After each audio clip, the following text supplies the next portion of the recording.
Welcome, dear listener, to a journey through history, shadows, and the hidden thoughts of one of the most enigmatic rulers of the Tsardom of Russia. Tonight, we'll drift slowly through the grand halls of the Kremlin, through snow-covered streets of Moscow, and into the very mind of Ivan IV, the Terrible. Let your eyes grow heavy, your breath steady, as we step softly into a world of intrigue, visions, and whispers of the past. If you enjoy this story and would like to continue exploring history in this soothing, immersive way, consider subscribing. Your support keeps these tales alive, ready to carry you through dreamlike journeys into the past of the Tsardom of Russia. In the cold halls of the Kremlin, long before the title of Tsar echoed across Russia, a child wandered alone. His name was Ivan, the son of Grand Prince Vasily III and Elena Glinskaya. He was born into power and into danger.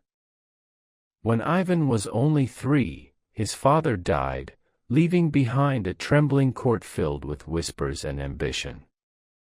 The boy's mother ruled in his name, a sharp-minded woman trying to hold the realm together. But poison found its way even into her cup. After Elena's mysterious death, the corridors of the Kremlin turned dark. Boyars, the proud nobles of Muscovy, fought for control, their hands always reaching for the throne through the child who was supposed to sit upon it. They humiliated him, ignored him, left him cold and hungry. The young prince watched, silent and pale, as the men of his father's court tore each other apart. And in that silence, something began to take root, a sense of divine destiny, and a shadow that would never leave him. Each night, when the snow fell and the candles died, Ivan whispered prayers to the saints, and to the God he believed had chosen him for vengeance. It was in these lonely, frozen years that the Tsar was born inside the boy.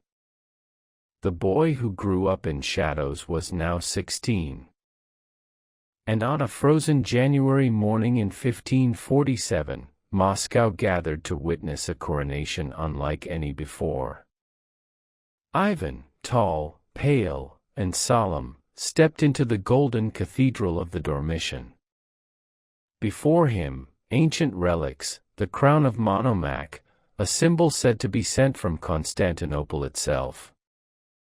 Behind him, a sea of nobles who had once starved him, beaten him, and feared his eyes. When the archbishop placed the heavy crown upon his head, the air seemed to change. He was no longer the Grand Prince of Moscow. He was the first Tsar of all Russia, God's anointed ruler. The choir sang like thunder rolling over snow, and Ivan felt it, destiny itself tightening around him.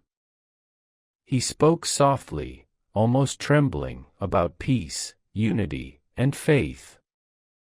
But deep inside, another voice stirred, the one that remembered the hunger, the cruelty, the laughter of boyars behind closed doors. That voice whispered, "They will bow to you now, or they will burn." That winter, the fires in Moscow burned brighter than ever. And in the eyes of the young Tsar, they reflected like prophecy. The year was 1547. The winter sun lay pale and distant over the spires of Moscow, gilding their crosses with faint gold.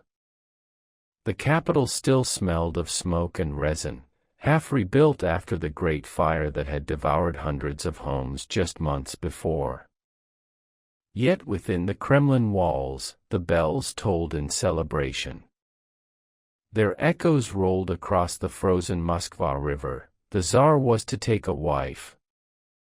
Ivan IV, barely 17, had chosen his bride from among the noble maidens of Russia, a tradition borrowed from the Byzantine court. Hundreds had gathered for the bridal viewing, daughters of princes, boyars, and minor nobles, all glittering in jewels, terrified to meet the Tsar's gaze. But when Ivan saw Anastasia Romanovna Zakharina, niece of a modest noble, something in him quieted. Unlike the others, Anastasia didn't tremble. Her beauty was gentle, not ostentatious. Her eyes were calm, reflecting the stillness of an inner world untouched by fear. She bowed, not too low, not too proud. For the first time in years, Ivan felt the weight in his chest ease. They married in February, inside the Cathedral of the Annunciation. Snow fell outside like ashes, and inside, candles burned in rows, their light trembling on gilded icons. Witnesses said Ivan wept openly during the ceremony. The boy who had grown up in suspicion and blood finally seemed human, almost tender. In those first years, the Tsar was transformed. He spoke of justice, ordered the creation of a council to advise him, founded the first printing press in Russia, and dreamed of uniting all his people under God. Moscow prospered, and for a brief moment, there was peace. But in the shadows of the Kremlin, whispers began again. The boyars murmured that the Tsar's gentleness was weakness.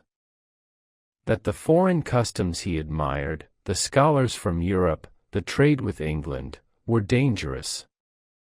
And one night, as Anastasia walked through the palace gardens, she found a dead bird at her feet, its wings spread, its eyes open, its feathers singed as if by unseen fire. She told no one. But when Ivan looked at her the next morning, she thought she saw that same fire flickering behind his calm smile. It was an omen, she thought. And she was right. The summer of 1547 came heavy and breathless. Moscow baked under the sun, the thatched roofs dry as bone. Children played near the riverbanks, and the scent of wildflowers floated through the air. No one knew that in a single afternoon, the city would burn. It began near the wooden stalls of the marketplace. A spark, perhaps from a blacksmith's forge, or a careless hand lighting a candle. Within minutes, the wind turned the spark into fury. Flames leapt from roof to roof, swallowing entire quarters. Smoke blanketed the sky, turning noon into dusk. Ivan watched from the Kremlin walls, horror freezing his young face. Bells rang across the city, calling for prayers, but the fire answered louder. When it reached the Cathedral of the Archangel, people said the golden domes glowed like molten suns before collapsing into ash. By the time the flames died, more than 2,000 homes were gone. Churches, monasteries, even the wooden palaces of the boyars, gone. Thousands dead. Among the survivors, fear gave birth to whispers. They said it was the Tsar's fault. That God had cursed Moscow for the arrogance of the young ruler. Others claimed the fire was the work of the boyars, plotting to destroy him. And then someone spoke a name, the Glinskys, Ivan's mother's family. They said her kin had bewitched the city. That the Tsar himself was under a spell. When word reached him, Ivan's grief cracked. He rode into the streets, wild-eyed, his crown crooked. "You think I am cursed," he shouted at the mob gathered before the Kremlin gates. "Then curse me to my face." His voice broke, raw with loss. But no one moved. No one dared. That night, the Tsar shut himself in his chambers for days. No food, no counsel, no wife. When Anastasia finally entered, she found him on his knees before a single candle, whispering to the darkness. "I saw it," he said softly. I saw fire, and in it, a hand. God's hand. He burned the city to show me who rules Russia. Anastasia reached for him, but he pulled away, eyes bright with feverish conviction. The gentle boy who once dreamed of justice was slipping into something else, something vast and terrible. Outside, the ashes still drifted in the wind like black snow. And inside the Kremlin, the Tsar began to hear the voice of God. In the months after the fire, something in Ivan changed. He began waking at night, pacing the marble halls of the Kremlin barefoot, whispering prayers not to priests but to the air itself. Servants said they heard him speaking to someone unseen, a voice that came in the hours before dawn. At first, it sounded like guilt. He asked for forgiveness for Moscow's ashes, for the dead, for the faces that haunted his dreams. But soon, the prayers became commands. Guide me, he murmured. Show me who my enemies are. When morning came, he was calm again, gentle, almost serene. He spoke of renewal, of rebuilding the city stronger than before. He ordered new churches to be raised, wider streets, higher towers. And for a brief time, it seemed the boy king had found peace through purpose. But behind his calm smile, something else was taking root. He began to speak of himself as chosen. Not merely crowned by men, but anointed by heaven. The Tsar, he told his boyars, is not like other rulers. The Tsar is God's shadow on earth. Some bowed lower. Others looked away. When Anastasia heard him speak that way, her face paled. Ivan, she said gently, God does not speak through fear. He smiled, almost sadly. No, he said. But he rules through it. From then on, Ivan's crown felt heavier, not from gold, but from destiny. And every time he placed it on his head, he thought he could hear it whisper back. While Ivan's faith deepened into something sharp, Anastasia became his quiet balance. Her world was the opposite of his, soft rooms scented with lilac, warm light spilling over embroidery frames and letters written in a fine, steady hand. She saw what fear was doing to her husband, and she fought it not with power, but with kindness. In the years that followed, her presence steadied the kingdom. She invited musicians to court, filled the palace gardens with roses, opened her arms to orphans of the fire. People began to call her the gentle queen. Even the foreign envoys, wary of Ivan's temper, softened in her presence. Where the Tsar burns, one said, the Tsarina soothes. At night, she would sit beside him as he wrote decrees by candlelight. Sometimes, she'd place her hand on his arm and whisper, "Come to bed. Moscow can wait." And for a moment, just a moment, the fire in him dimmed. But outside the palace walls, shadows thickened. The boyars watched the Tsar's growing authority with clenched jaws. They whispered behind heavy doors, recalling the power they once had, the control they'd lost to a young monarch who now believed he ruled by divine right. Ivan didn't need spies to know their thoughts. He could feel them, like cold drafts beneath the door. And slowly, the calm Anastasia built began to tremble. Moscow had risen again, wider, grander, crowned with domes that caught the sun like molten coins. To the people, it was proof that the Tsar was chosen by God.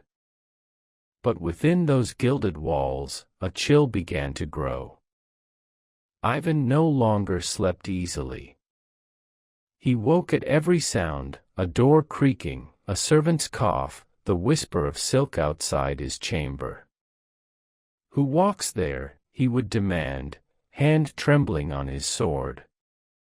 When no one answered, he'd whisper a prayer, but even the name of God brought him no calm anymore. Rumors spread like frost across winter glass. The boyars met in secret again. They said the Tsar had become too powerful, too proud. Some remembered how, as a child, he had seen them mock his mother, poison his friends. "He has not forgotten," one said. "And he will not forgive." Ivan began to write their names in a small black book.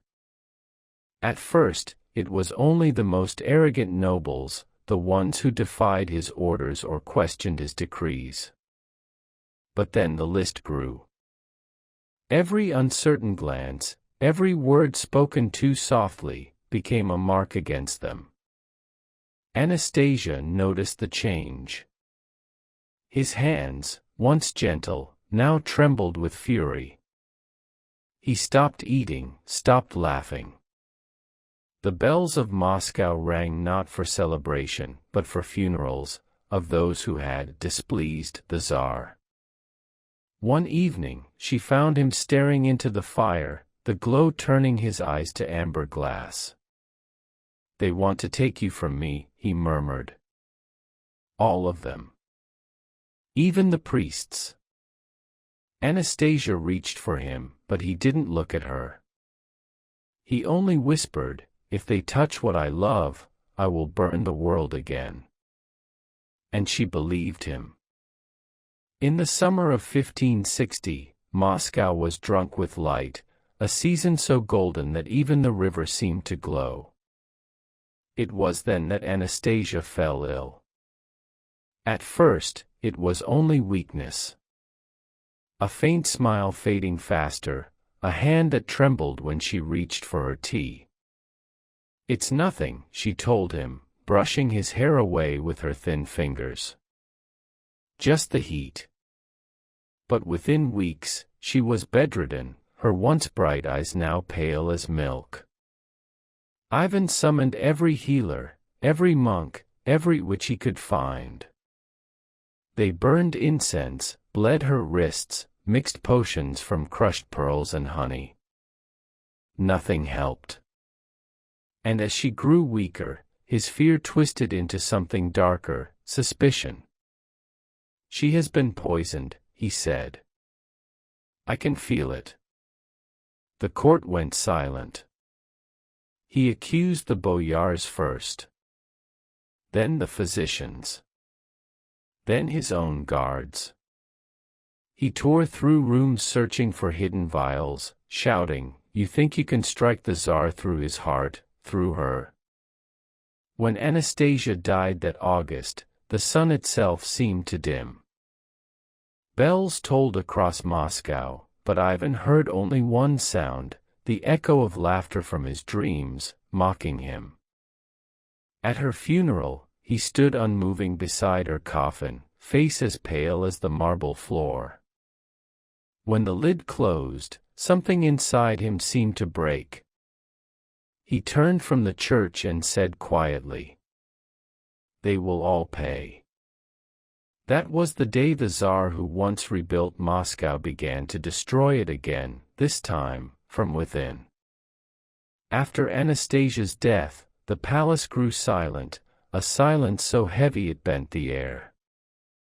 The Tsar's laughter vanished, his voice became a whisper that slithered through corridors like smoke. He stopped trusting the bells of Moscow. He said their tolling lied, that they no longer rang for God, but for traitors hiding under his name. In his private chamber, the black book returned. Every night he would light a single candle and open its pages. The names were no longer written with ink, but carved, as if the act itself drew blood. He saw betrayal everywhere. In the trembling of servants, in the polished smiles of boyars, in the cold gaze of the priests who dared bless his enemies. And so the Tsar made a vow. If Russia could not be cleansed by mercy, it would be purified by fear. He gathered a circle of men, loyal only to him, dressed in black robes and bearing the sign of a dog's head and broom. Guardians of truth, he called them. Hunters of treason. The Oprichniki was born, not an army, but a shadow kingdom within the kingdom itself. At dawn, black horses rode through the city gates. They carried no banners, only silence, the kind that comes before a storm. They said Moscow changed overnight. Doors began to stay locked, even in daylight. Neighbors stopped speaking, afraid that a single word could summon the Oprichniki to their door. They came dressed in black, faces hidden, whispering prayers as they rode. When they passed, windows shut, candles went out. No one knew where they took their victims, only that they never returned. The Tsar watched it all from his tower. He said he was cleansing Russia of sin, but even he began to see phantoms in the smoke. He saw Anastasia's face reflected in every fire. Sometimes, he swore she spoke to him, her voice soft, forgiving. But when he turned, it was always only the wind. He rebuilt his palace again, this time not with marble, but with iron and fear. The bells still rang, not for worship, but for execution. And yet, at night, he wept. Not for the dead, but for the silence they left behind. The winter after the purges was cruel. Frost crawled along the Kremlin's golden domes, turning them pale, as if heaven itself had frozen in place. The people whispered that the Tsar had gone mad, that he no longer spoke to his council, but only to ghosts. And then, one morning in 1564, he called his guards. They entered the throne room and found him standing before the icons, barefoot, his crown laid at his feet. His robe was torn. In his hand, the black book, now burned halfway through. "I am no longer your sovereign," he said, his voice steady, almost calm. "I am but a sinner who ruled among wolves." He walked out of Moscow that same day. No escort, no fanfare, only the sound of his boots crunching on snow and the faint toll of distant bells. The Tsar had abandoned his throne. He traveled north to the small town of Alexandrov, where he built a monastery, though not one of prayer and peace. Here, he dressed in black monk's robes. He made his courtiers kneel, confess, and flog themselves, calling it purification. The walls of Alexandrov rang not with hymns, but with weeping. They said Ivan spent nights kneeling before icons until dawn, whispering Anastasia's name like a prayer. And when the candles went out, he would ask God a single question. "Why did you take her and leave me?" No answer came, only the wind howling over the frozen plains. Months passed. Moscow, leaderless, began to tremble. The boyars argued, the church hesitated, and the people feared that without Ivan, Russia itself would splinter. And then came the rumors, the Tsar was preparing to return. But not as before. In December 1564, dark riders appeared on the horizon, a procession from Alexandrov. At its head rode Ivan, cloaked in black, his eyes burning beneath the fur hood. He carried no crown, only a cross in one hand and a whip in the other. When he reached Moscow, he did not reclaim his throne immediately. Instead, he demanded that the boyars beg him to rule again, as if he were a prophet, not a monarch. And they did. On their knees, trembling, desperate for order in the chaos. Ivan returned to power not as a king chosen by men, but as a man convinced he was chosen by God, or by something far darker. And that night, the bells of Moscow tolled again. This time, they did not sound like victory. They sounded like warning. When Ivan returned to Moscow, the city felt both relief and dread, for though the throne was once again occupied, the men who sat upon it no longer resembled the Tsar they had known. His face had changed, thinner, sharper, almost ascetic, and his eyes, once filled with restless intelligence, now seemed to burn with an inward fire that could not be extinguished. He began to speak of himself not merely as ruler, but as the chosen vessel of divine punishment, sent to cleanse his land of corruption and faithlessness.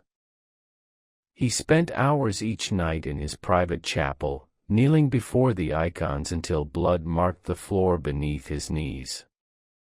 The candles trembled in the draught, throwing monstrous shadows on the gilded walls, and sometimes, witnesses swore, he spoke aloud to unseen presences, not in Russian, but in the ancient church tongue, words of plea and condemnation that blended until it was impossible to tell whether he sought forgiveness or delivered judgment. Soon, his spiritual torment turned outward. Ivan began to preach of purification through suffering, claiming that the sins of the realm could be washed away only through the terror of his hand. He told his council that God himself had revealed to him the hidden traitors who sought to destroy the throne from within, whispering their names, one by one, like a voice carried on the wind. And so, the terror returned, but this time sanctified by faith. The Oprichniki rode again, their black horses cutting through snow like phantoms, their whips raised in ritual silence. Monasteries and churches trembled before them, boyars disappeared without trial, and whole villages fell under suspicion of heresy. In Ivan's mind, Russia had become an altar, and he, its priest and executioner both. Yet, even as he wielded this holy wrath, something inside him remained restless. He still saw Anastasia's face in his dreams, pale and distant, her eyes filled not with judgment, but with pity. Sometimes, he awoke in tears, whispering her name into the darkness. But at dawn, he rose again, colder than before, convinced that her silence was God's command to continue. In the winter of 1570, word reached the Kremlin that the city of Novgorod, proud, ancient, independent, had conspired with Lithuania to betray the Tsar. Whether the rumor was true or born from paranoia no one dared question, for Ivan seized upon it with the zeal of a prophet who finally sees his prophecy fulfilled. He gathered his army of Oprichniki, clad in black with their emblems of dogs' heads and brooms, symbols of loyalty and cleansing, and led them through snow and forest toward the northern city. The journey took weeks, each night lit by campfires that glowed like embers scattered across the frozen earth. The Tsar rode ahead of them all, silent, his gaze fixed on the horizon, muttering prayers between clenched teeth. When the gates of Novgorod appeared, cloaked in mist and frost, the people inside rang their bells in desperate plea for mercy. But mercy had long since left Ivan's heart. He entered the city on horseback, surrounded by his black-clad riders, and for 5 weeks the streets echoed with screams, prayers, and the sound of the Fokhov River swallowing the condemned. Historians would one day write of it as a massacre, tens of thousands dead, priests drowned, mothers clutching infants as they vanished beneath the ice. But to Ivan, it was not cruelty, it was sacrifice. He saw himself as the hand of divine correction, cleansing the rot that had dared to question heaven's will. When it was done, the Tsar ordered the churches washed with holy water, and he stood before the cathedral, his robe spattered with ash, whispering that Russia was pure again. But even as the snow fell softly on the ruins, he felt nothing, no peace, no triumph, only a hollow stillness. That night, as he stared into the fire, he thought he saw a face within the flames, Anastasia's again, fading in and out of the smoke. And for the first time in years, Ivan trembled. Not from fear of men, but from the growing suspicion that perhaps the voice guiding him all along had never been divine at all. The years after Novgorod were years of silence. The Tsar had withdrawn from the world, surrounded not by counselors or priests, but by ghosts, invisible, uninvited, whispering through the corridors of his mind.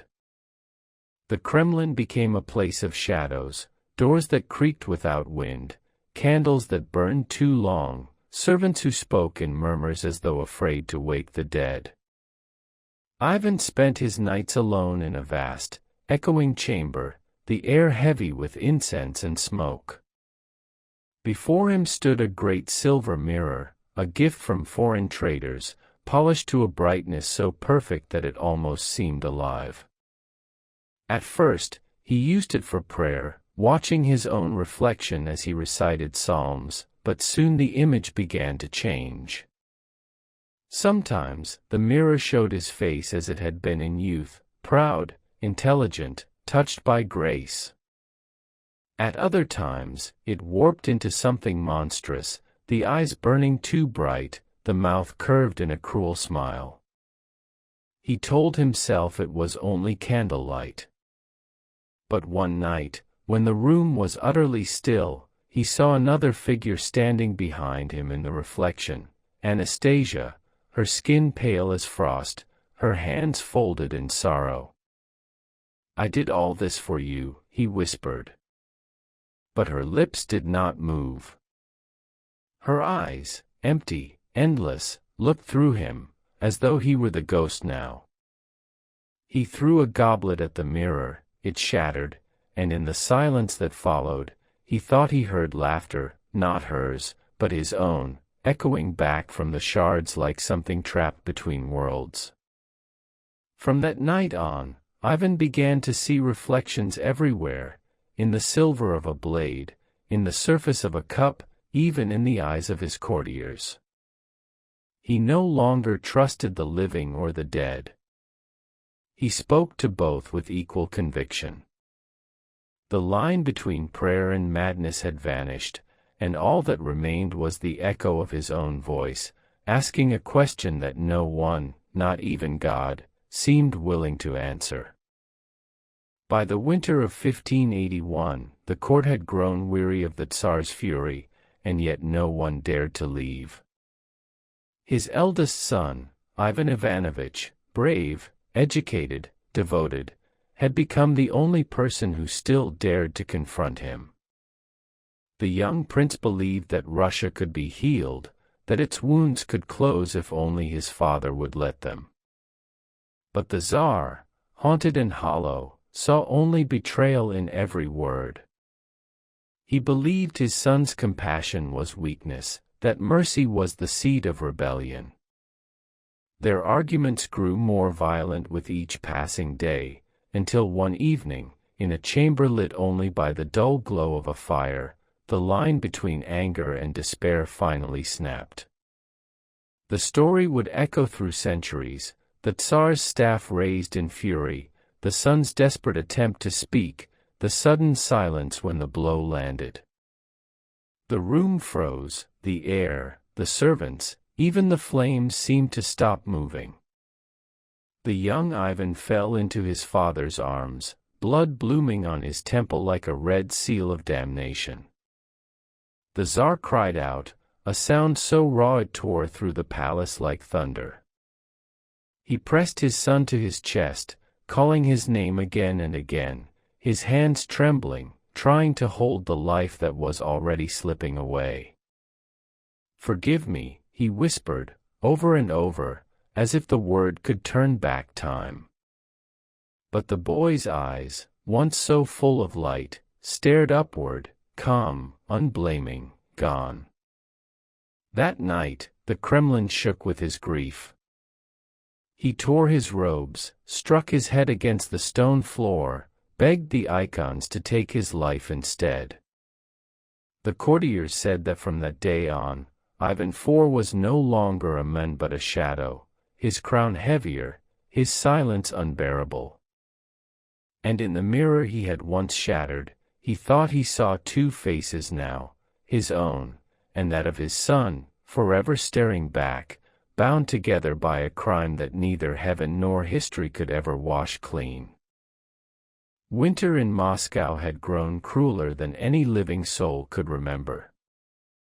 The city, already scarred by fire, purges, and betrayal, now lay under a thick shroud of snow, each flake settling like a quiet witness to the tragedies of the past.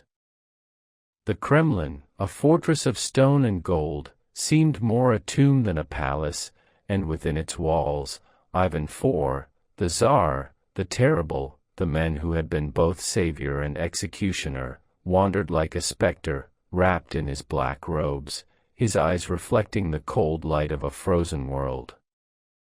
He had stopped speaking to the council, the boyars, even the Oprichniki except when necessity demanded it. Instead, he spoke to the empty halls, to the shadows cast by flickering candles, to the echoes of those long dead, Anastasia, his son, the thousands who had vanished under his orders. He listened to whispers in the wind, interpreting every creak of the wooden floors, every groan of the stone walls as a message from God. At night, he would sit alone before the great icons, burning incense that clouded the chamber in golden haze, and he prayed not for mercy or protection, but for understanding. "Why was I chosen?" he would murmur, voice trembling yet resolute. "Why this crown, this fire, this blood? Show me, O Lord, the path I must walk, for I fear I see only darkness." And yet, in his dreams, he saw visions that seemed to answer.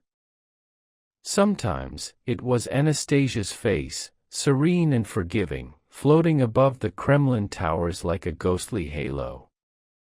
Sometimes, it was his son, staring from the shadowed depths of a river, silently accusing him. And at other times, it was an infinite field of fire, burning Moscow, the boyars, the church, a city of judgment over which he alone presided. He began to walk the halls at night, his footsteps muffled by snow that had drifted through the windows. The Oprichniki, loyal still but wary, followed at a distance, leaving him alone with the wind and his own thoughts. He whispered to the walls, confiding secrets to the portraits of past rulers, speaking of destiny and duty, of love and loss, of the unbearable weight of being chosen. In the quietest hours, he would collapse by the hearth, staring at the flames as though they were mirrors. "I am both the sinner and the savior," he said softly, "both the hammer and the anvil. I am the shadow God casts upon the world to remind men of their mortality, their fear, and their obedience." Even in his solitude, he felt eyes upon him. Not the eyes of men, but of a presence older than time, weighing him, judging him, testing him. And in those moments, Ivan knew he was no longer merely a Tsar, no longer merely a man. He was legend, horror, and devotion all intertwined, a living testament to what happens when power and grief merge with the belief in divine purpose. By dawn, the city outside slept, unaware of the ruler walking its halls like a ghost. Ivan paused, placing his hand upon the stone walls, as if feeling the pulse of Moscow itself. He whispered, "I am here. I remain. I endure." And the snow seemed to sigh, as if carrying his confession to the heavens, waiting for the judgment that might never come. The streets of Moscow were silent now, but not peaceful. The people moved as though underwater, careful not to speak too loudly, careful not to draw attention to themselves. Windows shuttered, doors bolted, and the air carried the faintest tremor of dread. Even the bells rang cautiously, their chimes hesitant, as if afraid to awaken the wrath of the Tsar who now walked the corridors like a shadow.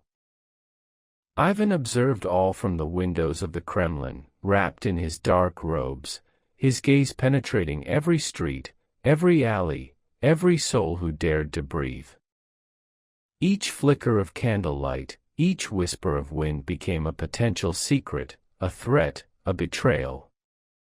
He wrote more names in his black book, not just those who had committed treason, but those who had merely hesitated, who had faltered, who had failed to demonstrate unwavering loyalty. At night, his visions intensified. The faces of the dead appeared at the edge of candle flames, their eyes hollow, their mouths forming silent accusations. Sometimes, the smoke from the hearth would twist into shapes resembling distant armies or the fires of Novgorod, reminding him of the blood he had spilled in the name of justice. He spoke to them, begging them to reveal the sins he could not see, seeking their counsel and cursing their silence in the same breath. The boyars whispered among themselves, fearful of what the Tsar might do next. They spoke in riddles, sending messages through servants, through eyes in the crowd. Ivan, however, seemed always one step ahead, interpreting their caution as confession, their fear as proof of guilt. He became both law and verdict, judge and jury, prophet and executioner. Moscow itself felt the weight of his vigilance, bending beneath it as if the city itself were alive, trembling before its master. By the spring of 1571, Ivan's life had become an unending vigil, a blend of ritual, obsession, and prophecy. He spent hours in the chapel, praying over maps of Russia, tracing the rivers and forests as though divine signs lay hidden in their curves. He claimed to hear messages from God, sometimes whispered in the voices of priests long dead, sometimes in the cries of children playing in the streets below the Kremlin walls. Each night, the shadows grew longer, and the visions more vivid. He would see the ghosts of those he had condemned, standing silently behind the icons, or walking alongside him in the corridors, as real as any living person. They never spoke, yet their presence was suffocating, pressing him to confess, to seek forgiveness, to punish himself more than he had punished the world. And still, Ivan believed he was chosen. He believed that only he could bear the burden of divine justice, that the sins of Russia rested upon his shoulders alone. He ordered the construction of new fortifications, but not for defense from enemies, for protection against unseen forces that he felt pressing on the city from every corner, from the river, from the forests beyond. Courtiers tried to advise him, to guide him back toward reason, but their words fell like snow on a raging fire. Ivan neither heard nor acknowledged them. He walked among his people as a living prophecy, part man, part shadow, part divine instrument. And when he spoke, the city listened, though with trembling hearts, for his voice carried not just command but the echo of eternity itself. By the end of each day, Ivan returned to his private chambers, kneeling alone before the flickering icons, whispering prayers that blended hope, fear, and despair. "Show me the path," he murmured. Show me why I endure this crown, why I walk this road, why the living and the dead both haunt me. And for a fleeting moment, he felt a presence beside him, neither angel nor demon, but something beyond mortal comprehension, reminding him that the line between sin and salvation had long since vanished. By the summer of 1572, Moscow was a city perched on the edge of fear and awe, its inhabitants moving through the streets like shadows themselves, careful not to draw attention, careful not to speak too loudly, for the presence of their Tsar was everywhere, though he often remained unseen. Ivan IV had become a man both present and absent, walking the corridors of the Kremlin as if guided by an unseen hand, speaking to nobody and everybody at once. His black robes brushed the marble floors with a soft whisper, and the flickering candlelight reflected in his eyes, making them glow like embers in the darkness. Outside, rumors of rebellion and betrayal reached his ears, though it was often impossible to distinguish truth from fear. The boyars whispered in hushed tones, seeking alliances, questioning loyalties, yet every hesitation, every cautious word fed the Tsar's imagination, fueling visions of conspiracies that seemed to materialize before him. The Oprichniki patrolled the streets, silent, disciplined, shadows riding shadows, and the people of Moscow learned to move as ghosts, avoiding their gaze, their ears attuned to every whisper of wind, every creak of timber, every distant bell. In the evenings, Ivan would retreat to his private chapel, kneeling before icons polished to a luminous brilliance, his prayers stretching for hours into the night. He spoke to the divine and to the dead alike, his words a flowing river of supplication, accusation, and prophecy. Sometimes, he imagined voices answering him, Anastasia's gentle, reproachful, guiding him, his son Ivan's accusing, piercing, the masses of the dead, silent yet heavy with judgment. And sometimes, he saw visions of the city itself ablaze, the Kremlin crumbling, the Oprichniki dissolving into smoke, yet he remained calm, convinced these were lessons, visions sent to strengthen his resolve, to prepare him for the storms yet to come. Every step he took in the palace felt like a ritual, every breath, every glance, every sound seemed weighted with the significance of eternity.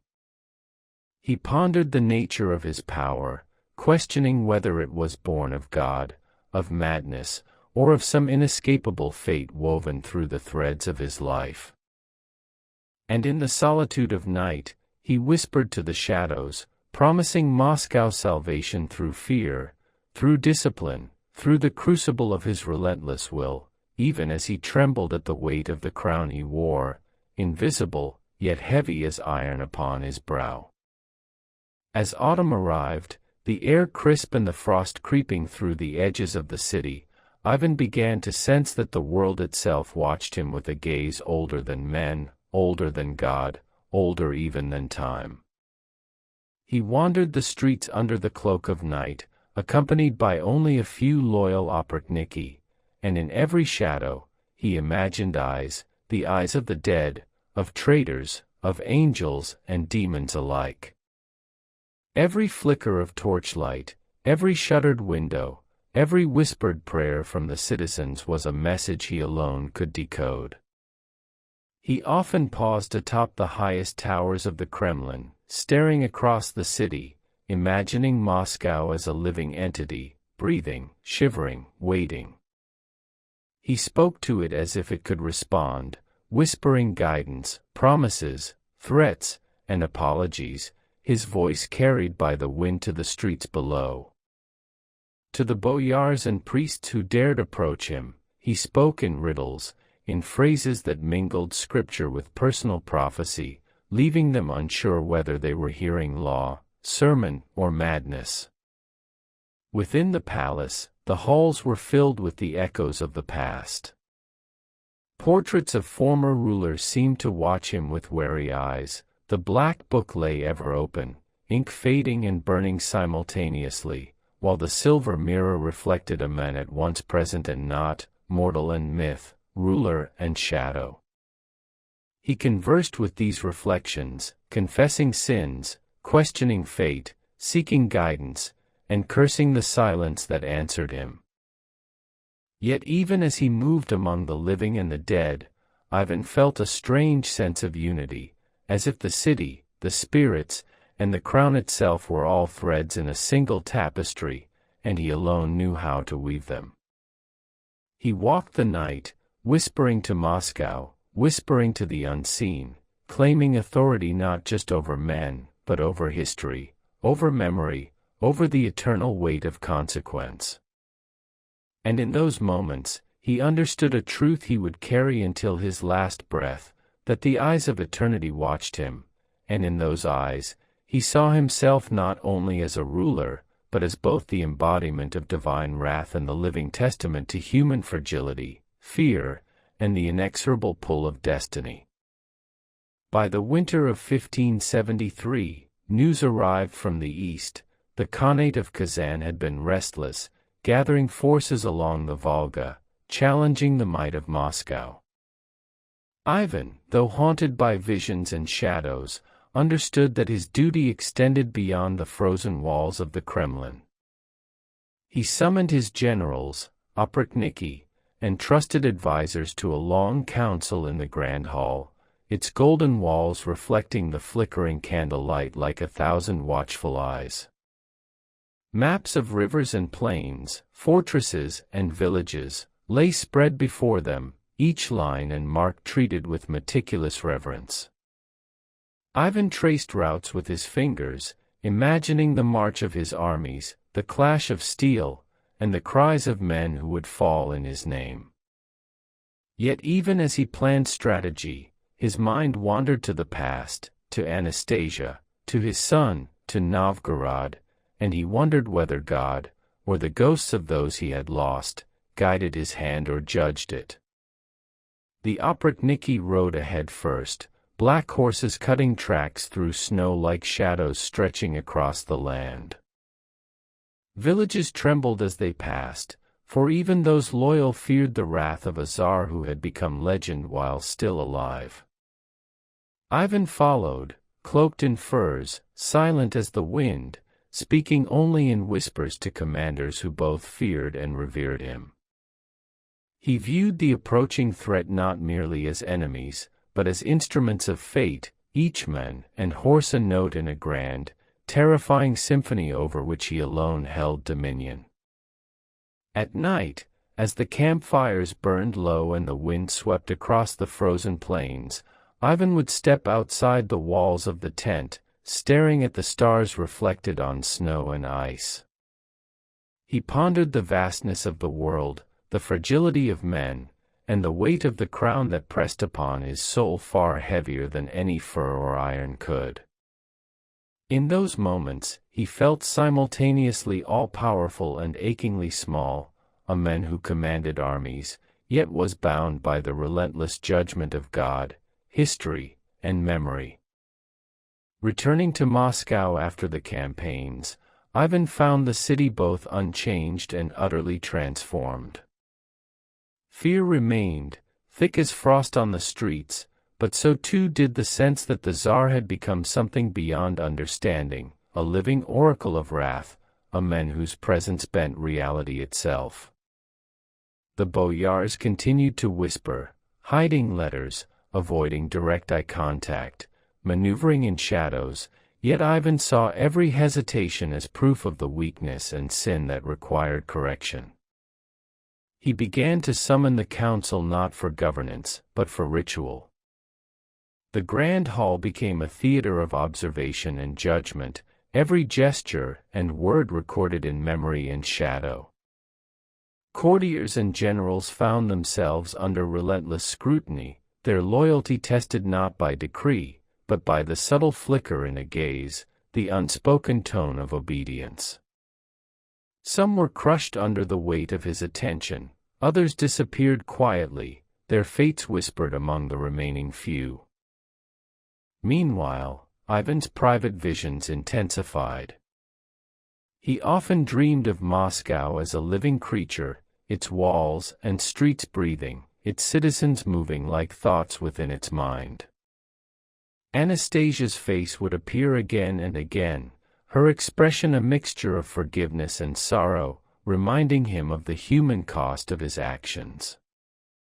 The young Ivan Ivanovich sometimes appeared in dreams as well, silent yet accusatory, a specter of innocence destroyed, pressing upon him the unbearable weight of paternal guilt.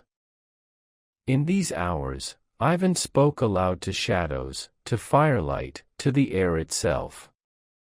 He recited psalms interwoven with personal prophecy, as though attempting to reconcile divine will with mortal responsibility. And yet, despite all this vigilance, he felt the creeping sensation that the city itself watched him back, that the streets, the towers, the very walls of the Kremlin were alive, observing his every move, recording each choice, each word, each thought. In that realization, he found a strange comfort and a terrifying clarity, that the power of a Tsar is not measured by armies or crowns, but by the fear, awe, and devotion that ripple invisibly through the hearts of all who live under his shadow. The Kremlin seemed alive with whispers. Every corridor carried a secret, every door held a potential threat. The boyars no longer merely obeyed, they maneuvered with quiet calculation, plotting alliances and betrayals with careful subtlety. Ivan, ever watchful, sensed their schemes as clearly as one senses the shift of wind before a storm. Even the walls themselves seemed to murmur warnings, echoing the fears and sins of those who had long since vanished. The Tsar spent hours in council, not merely issuing orders, but observing. He scrutinized the flicker of a gaze, the hesitation in a bow, the tone of speech, reading motives as though they were open books. The Oprichniki moved like shadows behind him, silent and relentless, reinforcing his omnipresence. Fear was a tool, as much as sword or law, and Ivan wielded it with the precision of a master. Yet, within him, a deeper unrest stirred. In the quiet moments of the night, when the candles burned low and the snow fell softly outside, he saw visions more vivid than ever. Anastasia's face appeared, serene and reproachful, and the young Ivan Ivanovich, accusing and calm, floated in the periphery of his mind.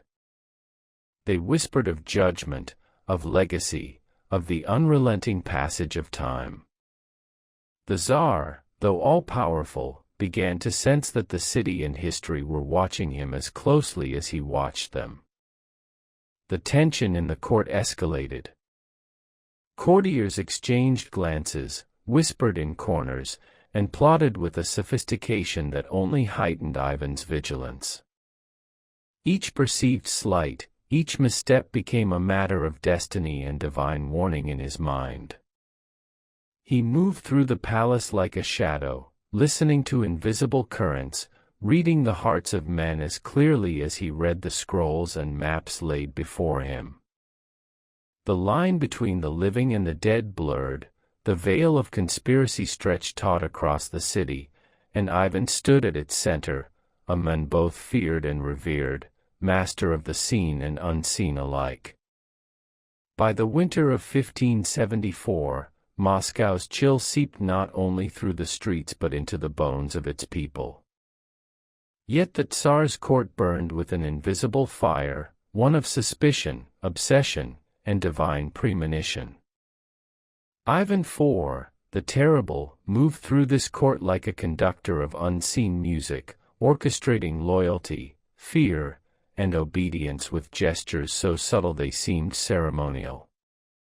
His mind, sharp as ever, yet consumed by visions, navigated a labyrinth of past regrets and future expectations.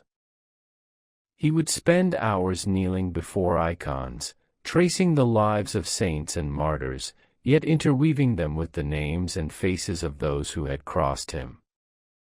Every image of the divine seemed to echo back the lessons of history, reminding him that power and punishment were intertwined, that mercy and wrath were but two faces of the same coin. His hands shook slightly as he traced lines on maps, planning campaigns, assessing threats, both human and spectral, across the expanse of Russia. The Oprichniki became extensions of his will. Their black-clad forms moved silently through the city, observing, recording, and enacting the Tsar's judgments. The people of Moscow whispered, watched, and feared, their lives bending to the rhythm of a ruler who seemed part man, part shadow, part prophetic force. And Ivan, in the quiet hours of the night, would often pause at the Kremlin towers, staring at the city below, imagining Moscow as a living, breathing entity, its streets and spires moving with unseen intent, its citizens dancing to the cadence of his unseen hand. In these moments, he felt the full weight of the crown, not as gold or jewels, but as the burden of history, destiny, and divine expectation. He whispered to the wind, to the fire, to the shadows themselves, I endure. I remain. I am the Tsar, and all that lives and breathes bows under my gaze. And as the echoes of his voice faded into the night, he understood that fear and awe were the twin fires that sustained both him and the city, binding them together in a fragile, terrifying harmony. By the winter of 1574, Moscow's chill seeped not only through the streets but into the bones of its people. Yet the Tsar's court burned with an invisible fire, one of suspicion, obsession, and divine premonition. Ivan IV, the Terrible, moved through this court like a conductor of unseen music, orchestrating loyalty, fear, and obedience with gestures so subtle they seemed ceremonial. His mind, sharp as ever, yet consumed by visions, navigated a labyrinth of past regrets and future expectations. He would spend hours kneeling before icons, tracing the lives of saints and martyrs, yet interweaving them with the names and faces of those who had crossed him. Every image of the divine seemed to echo back the lessons of history, reminding him that power and punishment were intertwined, that mercy and wrath were but two faces of the same coin. His hands shook slightly as he traced lines on maps, planning campaigns, assessing threats, both human and spectral, across the expanse of Russia. The Oprichniki became extensions of his will. Their black-clad forms moved silently through the city, observing, recording, and enacting the Tsar's judgments. The people of Moscow whispered, watched, and feared, their lives bending to the rhythm of a ruler who seemed part man, part shadow, part prophetic force. And Ivan, in the quiet hours of the night, would often pause at the Kremlin towers, staring at the city below, imagining Moscow as a living, breathing entity, its streets and spires moving with unseen intent, its citizens dancing to the cadence of his unseen hand. In these moments, he felt the full weight of the crown, not as gold or jewels, but as the burden of history, destiny, and divine expectation. He whispered to the wind, to the fire, to the shadows themselves, I endure. I remain. I am the Tsar, and all that lives and breathes bows under my gaze. And as the echoes of his voice faded into the night, he understood that fear and awe were the twin fires that sustained both him and the city, binding them together in a fragile, terrifying harmony. Winter's grip had tightened around Moscow, and the city seemed suspended in a timeless haze. The Kremlin, wrapped in snow and shadow, stood as both sanctuary and prison. Ivan IV walked its halls, his black robes sweeping silently across the marble floors, each step measured, deliberate, as if even the air itself awaited his presence. The Tsar's mind was heavy with visions and omens, fleeting glimpses of smoke and fire, whispers from the past, shadows that moved independently of the candlelight. He spent hours in private chambers, reading chronicles of past rulers, tracing the fates of dynasties long vanished, yet seeing in them reflections of his own choices. Each act of power, each decision made in anger or mercy, seemed to echo forward and backward in time, as if the threads of history themselves trembled under his hand. The Oprichniki waited silently, their black-clad forms still as statues, while Ivan spoke aloud to the air, to the walls, to the unseen forces he believed watched over the city. The people, sensing the tension in their ruler, whispered behind closed doors. Rumors of rebellion, divine wrath, and mystical prophecy spread like frost across the streets. Ivan, however, perceived these not as threats but as pieces in a vast puzzle, signs that the city, the nation, and even the world were conspiring to teach him a lesson in vigilance and endurance. In the coldest hours of night, he would gaze at the stars through narrow windows, interpreting their faint lights as messages from God or fate, each glimmer a warning, a guide, a reminder of his singular role. As spring approached, the city seemed to awaken under a tense, unspoken anticipation. The threats outside Moscow's walls had not vanished, armies stirred, envoys traveled, and distant voices whispered of discontent and ambition. Inside the Kremlin, however, the greatest turbulence was less visible. It existed in the heart of the Tsar, in the corridors, in the hidden corners of the court, and in the quiet chambers where shadows seemed alive. Ivan moved through his domain with the weight of prophecy pressing on him. He observed the boyars' every hesitation, the subtle movements of courtiers, the unspoken intentions carried on the air itself. He spent hours before icons, seeking signs, guidance, or forgiveness. Yet even in these sacred moments, he felt the presence of the dead, ancestors, victims, and lost children, all converging in the periphery of his vision. Their silent accusations pressed upon him as heavily as the crown itself. Outside, the city continued its fragile routine. Bells tolled cautiously, markets opened and closed, and the wind carried the muted hum of life through the streets. Yet in the hearts of the people, the sense of living under a man who straddled legend and fear was palpable. Every action of the Tsar rippled through Moscow like a stone dropped into still water, reaching every corner, every alley, every home. By night, Ivan ascended the towers of the Kremlin, gazing over his kingdom as if seeing not merely the city, but the entirety of Russia laid out as a map of consequence and destiny. He whispered to the wind, to the darkness, to the spirits that haunted him, "I am here. I endure.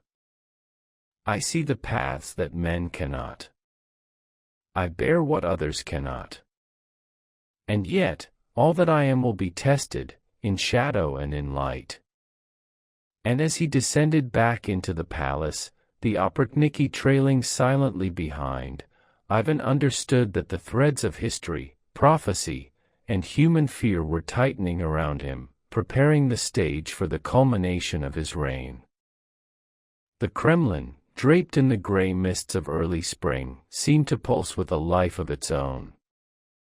Each stone whispered secrets of centuries past, each torch flicker carried omens. Ivan IV walked the corridors with measured steps, his mind a tempest of strategy, prophecy, and memory. The boyars, once confident in their influence, now moved like ghosts through the palace, careful not to draw the Tsar's gaze, careful not to provoke the invisible judgment he wielded as easily as a sword. In private, Ivan pored over scrolls and chronicles, tracing the fates of rulers who had risen and fallen. He read the stories of kings and emperors, generals and saints, imagining how their choices rippled through time, touching lives they could never see. In his mind, every decision he had made, every life he had touched or taken, was a thread in a vast tapestry, and he alone held the loom. The Oprichniki, silent as shadows, waited in the hallways, their presence a constant reminder that even the walls themselves were not safe from his scrutiny. Night after night, the visions grew more vivid. He saw Moscow as a living entity, breathing and quivering under his influence. Faces of the dead appeared at the edge of candlelight, some accusing, some pleading, some observing with impassive curiosity.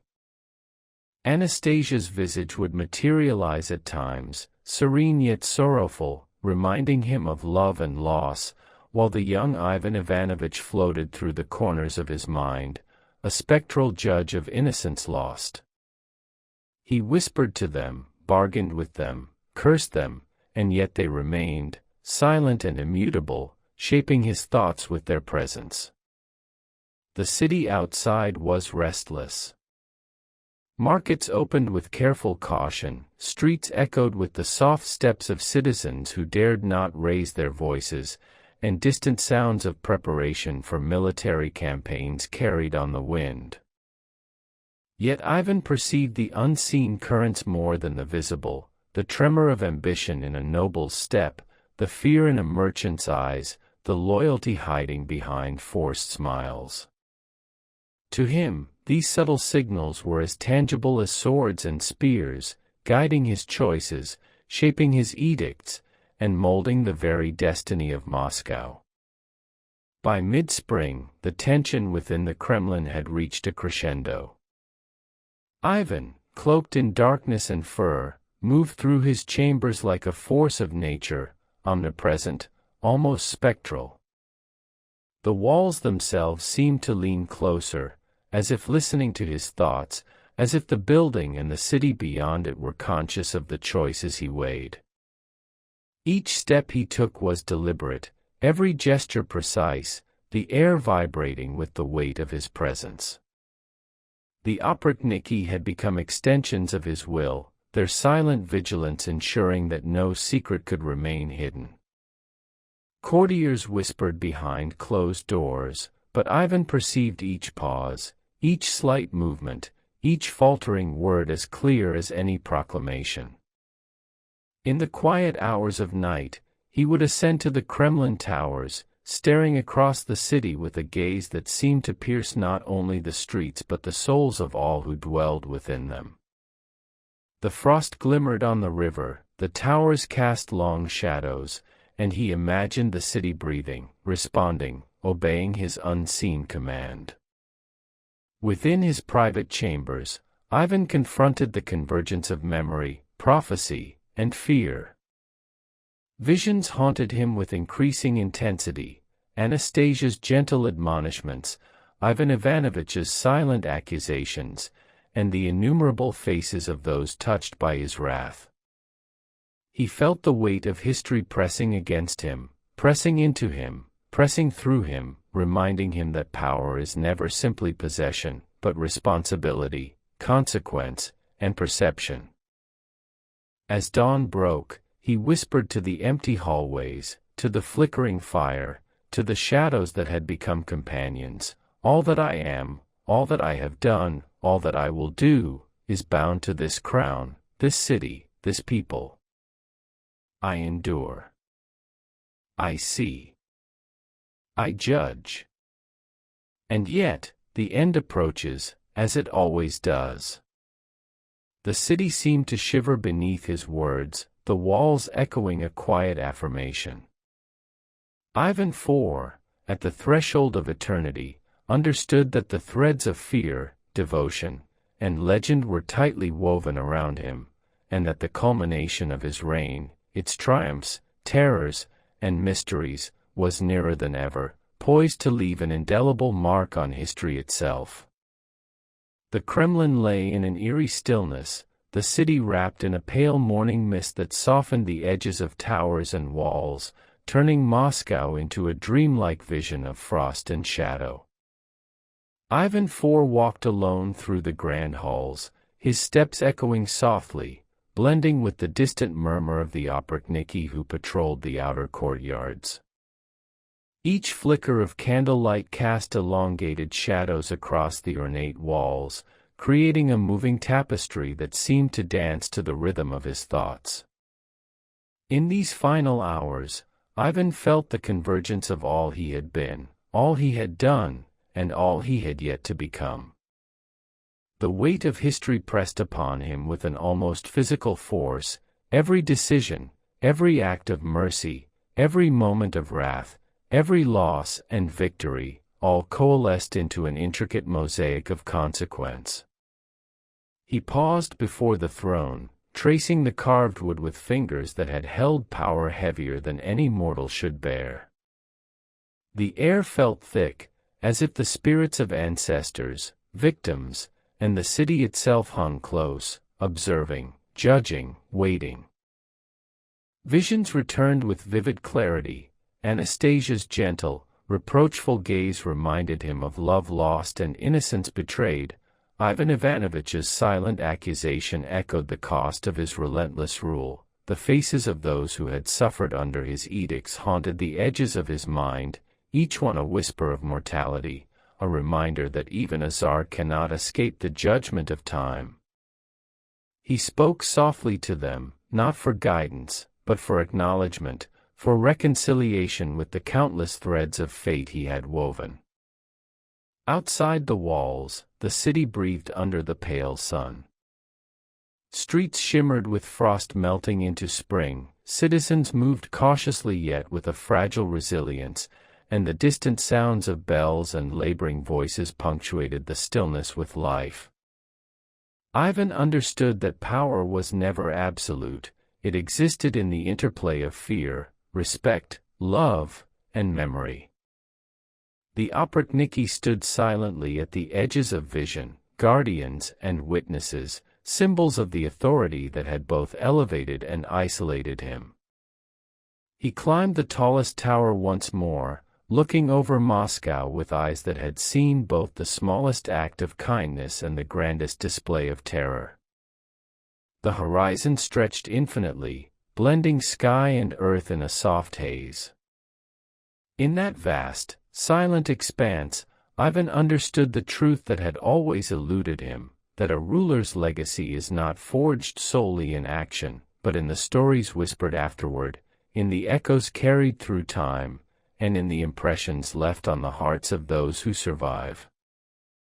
With a final, deliberate breath, Ivan descended the tower, feeling both the release and the continuation of responsibility. He would remain the Tsar in memory and in legend, a man bound by crown, city, and destiny, yet also a human who had walked the line between greatness and terror, love and fear, mortality and eternity. The halls of the Kremlin held his presence long after he left each chamber, a lingering echo of all he had been.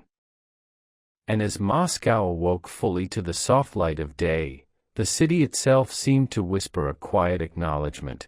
History had recorded him, shadows had remembered him, and in the stillness of memory, Ivan IV had become eternal.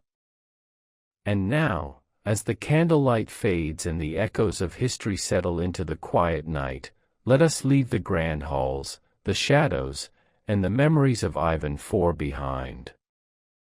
Remember that even the mightiest rulers of the Tsardom of Russia were shaped by choices, visions, and the passage of time, and that every story, every whisper, has its place in the tapestry of history. If this journey has calmed your mind and sparked your curiosity, don't forget to subscribe. More stories, more secrets, and more dreamlike adventures through the history of the Tsardom of Russia await you, ready to carry you gently into sleep.